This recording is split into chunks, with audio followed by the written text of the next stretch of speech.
nagbigay po ng slot para sa TUPAD.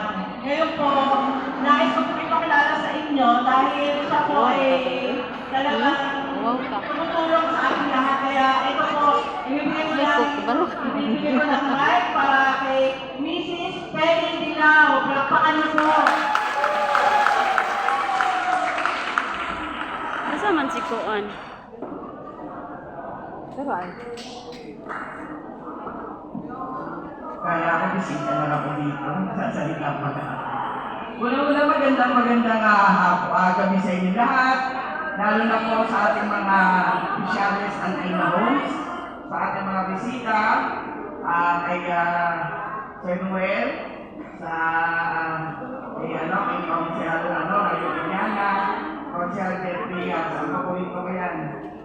Petra Del Pias, alam mo Del Pias.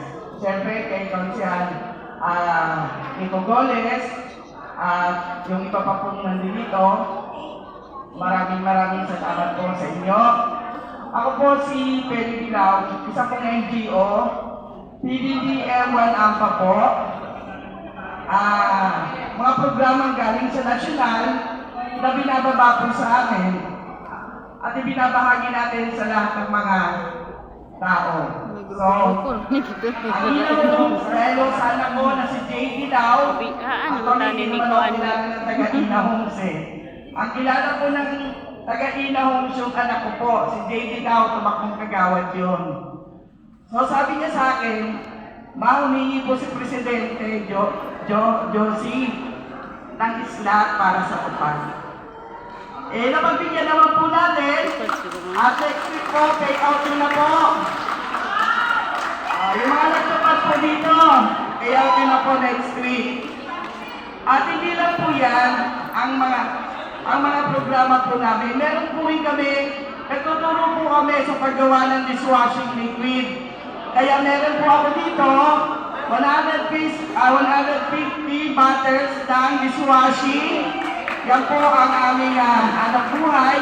At yan po din ang binababa naming livelihood sa mga asosasyon. Tinuturuan po namin silang maghanap buhay. Pag bumaba po kami, bibliho yung lahat, pati turo, pati yung kit na binababa namin. Tapos, yung ginawa nyo, kukunin ko lang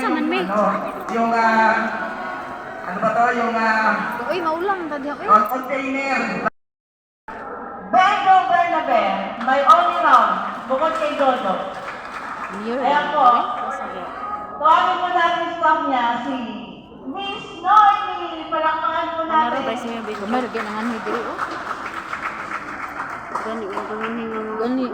Ulam ta dari ati eh. Muli na lang ni. Magandang gabi po sa inyong lahat. Mabigpasaan nga to.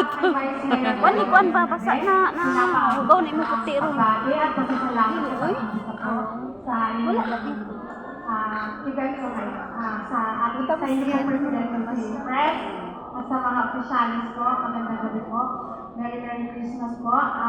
Pasensya na po kayo kasi tayo sa sabay-sabay po kasi yung may mga landia. So, pinakaabot na lang po ang pagbati sa inyo at pagmamahal. Merry Christmas po, and thank you very much. Nagpalit ko gapon isa, wa man gyapon nagulitan. Ang opisina po ng ating Vice Mayor ay meron pong medical assistance kung gusto niyo po. At saka kung meron man pong may mga cancer dito, pwede po meron po silang programa para dito, dadalhin po sa PGH. Makipag-ugnayan lang po sa akin upang malaman niyo lahat ng mga benefits ng ating Office of the Vice Mayor, Benjo Bernabe. Kaya yan po, marami po tayong nalalaman mga programa para hindi na po tayo mahirapan at kung saan-saan po tayo hihiling ng ating mga kailangan. Marami po tayong mga kaibigan na pwedeng tumulong sa atin. Meron pong sa legal para po sa ating Atty. Jeffrey Yas, nakita nyo, narinig nyo ang kanilang mga sinabi. Kaya kung ano man po ang mga kailangan nyo, panglas nga trino, 5 na trina. tulungan lang po sa akin, nandiyan lang po yung bahay ko, alam nyo po yun. Maraming salamat po.